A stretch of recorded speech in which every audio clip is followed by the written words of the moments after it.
Iran का ऐलान, Israel का विनाश शुरू।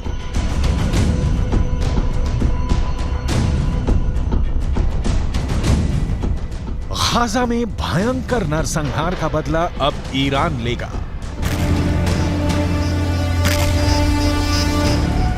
ईरान के सुप्रीम लीडर अली खामनेई ने ऐलान कर दिया है कि भले ही हमास और इजरायल के बीच सीज फायर हो गया हो, लेकिन ईरान गाजा में गिराए गए एक एक इजरायली बम का खूनी बदला जरूर लेगा। ईरान ने यहां तक धमकी दी है कि वो इजरायल और अमेरिका को किसी भी कीमत पर नहीं बख्शेगा और अब इजरायल पर भीषण हमले शुरू हो चुके हैं।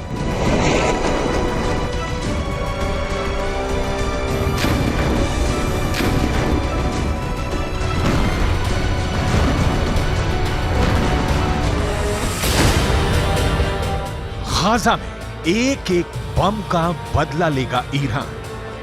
हम आपको आगे बताएंगे कि ईरान इजरायल पर किस तरह से घातक हमले शुरू कर रहा है और अभी ईरान हिजबुल्लाह हूथी के लड़ाकों के साथ मिलकर इजरायल पर किस तरह से हमले तेज कर रहा है। लेकिन उससे पहले ये जान लीजिए कि इजरायली सेना ने सीज फायर के दौरान पिछले 48 घंटे में गाजा और वेस्ट बैंक में कितनी भीषण तबाही मचाई है और हमास को कितना बड़ा नुकसान हुआ है।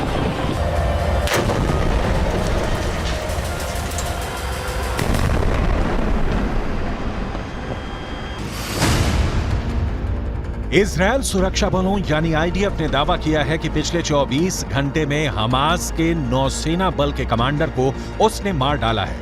Commander Umar Abu Jallah Hamas की नौसेना बल में एक सीनियर कमांडर था।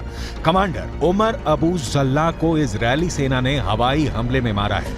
अब तक हमास के 70 से ज्यादा कमांडर मारे जा चुके हैं। कमांडर उमर अबू जल्लाह से पहले दक्षिणी खान यूनुस बटालियन के कमांडर बिलाल अल कीदरा मारा गया था, जबकि उससे पहले कमांडर अयमन नोफेल और मेजर जनरल जियाद मोहिसेन भी मारे जा चुके हैं। जबकि हमास कमांडर मुराद अबू मुराद, अली कादी और मोहम्मद कटमश को भी आईडीएफ मार चुकी है।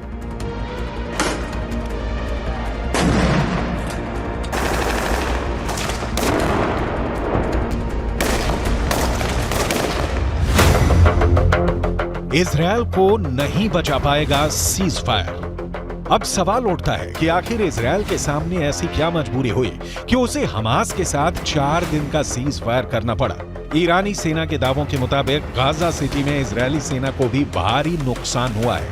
ईरान का यहां तक दावा है कि भले इजरायल अपने 70 सैनिकों के मरने का दावा करे, लेकिन हकीकत में इजरायल के 10 से 20 गुना सैनिक गाजा सिटी में सीधी जंग में मारे जा चुके हैं। इसीलिए ईरान के सुप्रीम लीडर अली खामनेई 4 दिन के सीज फायर शुरू होने के साथ ही ऐलान कर दिया था कि गाजा में गिराए गए एक एक इजरायली बम का बदला लिया जाएगा।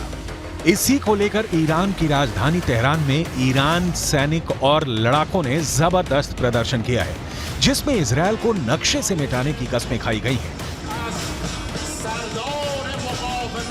तेहरान में हुए प्रदर्शन की तस्वीरों में साफ देखा जा सकता है कि जबरदस्त नारों के बीच इजरायल को मिटाने की कस्में खाई जा रही हैं।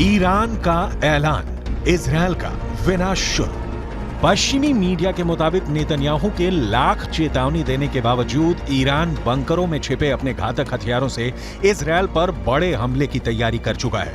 एक अनुमान के मुताबिक इजरायल पर हमला करने के लिए ईरान ने शाहिद सीरीज के आत्मघाती ड्रोन तैयार कर चुका है।